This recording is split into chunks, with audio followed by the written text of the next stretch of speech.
much for diving into that first discussion. Who's willing to get us started? Who's willing to share with me and the others the coach that came to mind for you? I'll share. Thanks. I played for a guy named Bob Musser. He was a football coach at Santa Fe High years ago, and he just had a really kind of even-tempered, cool way about him, where he definitely got his point across, and he had some kind of dad-like qualities too.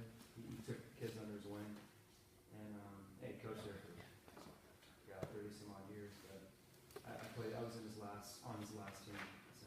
Okay. Is he still alive? He is. I Yes. see him kicking around town once in a while. He lives up here in San Marin. Yeah. Right. Thank you. Thanks for starting us off. You bet. Let's hear about another coach. I had a football coach, Larry Gondola. I played against him in high school, and then when he came and coached at junior college, it was his first year, and then to be coached by someone who was so confident, but could be, in your face and tell you what you did wrong, but at the same time, when you're done with the conversation, you were inspired, and that was cool. Which junior college? Just college, right? Yeah, right here. Okay. And his name was Coach Larry Gondola. Gondola. Okay. One more. Well, my dad, Ron Collins, and ever since about 6 or 7 years old, Little League, and he was patient with everybody.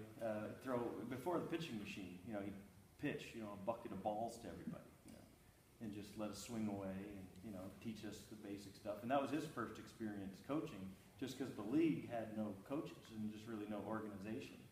So my mom helped out and got things going, and he helped out. Nice. How many of you were coached by your dad or your mom at some point growing up? A few of you? Okay. So the 3 examples you gave me are of coaches that had a positive impact on you. When I put this question up there, by any chance for anybody, did a coach that had a negative influence on you come to mind? Yeah, I see a few of you nodding your heads. Are you willing to tell us about that coach? You don't have to identify them. I'll tell you his name. Yeah. Oh, yeah.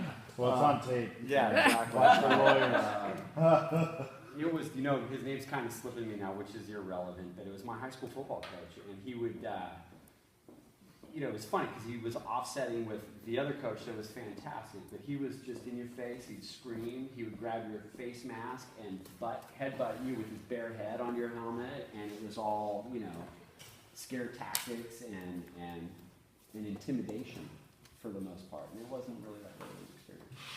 Mm-hmm. Why do you think that coach did it that way? That's how he was coached. Maybe that's how he was coached. Maybe he didn't know any other way. Tough sport, maybe try to toughen you up. I mean, he might have had a reason behind the rhyme that was meaningful, but the way it came across was negative. Yeah. Okay. Well, you know what?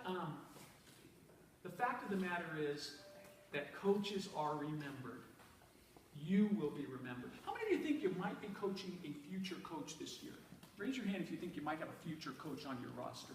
Everybody raise your hand. That's what, right? Absolutely. Everybody, come on, raise.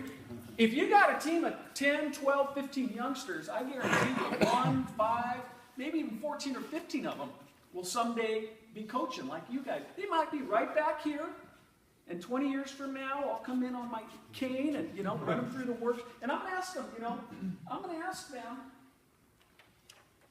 the same questions. And when your handsome mug crosses their mind, what are they going to associate it with?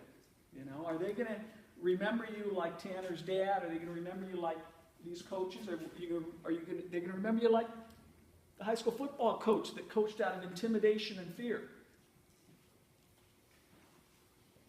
This question of how do you want to be remembered as a coach? We're going to return to this during the workshop, but really that's a lot about what this workshop is all about. What kind of coach do we want to be? We're going to be remembered. How do we want to be remembered? So, how many of you, I know, Coach, you said you've been through a PC workshop through soccer. Anybody else been to a PCA workshop? Damon? Oh, a bunch of you. All right. Okay. Well, then you know that PCA is a nonprofit founded at Stanford University in 1998, and we're growing. Bay Area is birthplace and home, and it's probably where we've had the strongest and deepest influence, but we're truly having national impact now. We can't do it alone. We're fortunate to have the support of sponsors and some national governing bodies that want what we talk about today to be the way kids experience sports. One of them is your parent organization, okay, Little League of America. And then we've got a national advisory board. It's over 150 strong. I think it's page 8. Page 8 is a partial listing. Yeah. Page 8 is a partial listing of our national advisory board. What you see up there, what you're supposed to see up there is another partial sampling of our national advisory board members. Anybody recognize any faces? Call them out. Summer. Dusty Baker. Oh, first name basis here. First name base. Summer, Dusty. Julie Fowler. Julie Fowdy. Nice. Is that Nadia? That's not Nadia. That's not Nadia. But Nadia is one of our. You guys, I like the first name basis stuff. And the Zen Master. Cher, Madonna. The Zen Master, that's right. Okay? So, why do we share these folks with you? Because what's in this book comes from three main areas. First of all, what do folks like you tell us works well with kids? What produces the best results? The best coach-athlete relationship, the best coach-parent relationship. What does the research tell us? What do the experts in sports performance, in child development, in learning, what do they say? And then what do folks like this, who have experienced success at all levels, what do they want us to share with you? What kind of experience do they want for their own kids? Or in Phil Jackson's case, his grandkids. Okay? How about this coach? Recognize this coach here?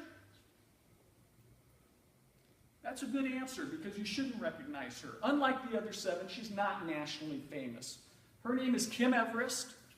Like you, she's a youth and high school coach. Her sport happens to be water polo. I think that's Campolindo High School in the East Bay. We're happy to have Dusty Baker's support. We're happy to have Shane Battier behind us. We're happy to have Jennifer Azey, basketball coach at University. But they're not the most important people in this movement. Who are the most important people in the movement? People you got here in the room. You guys. Kim and you guys are the ones who are going to make positive coaching a reality. Not only here in Nevada, but throughout America.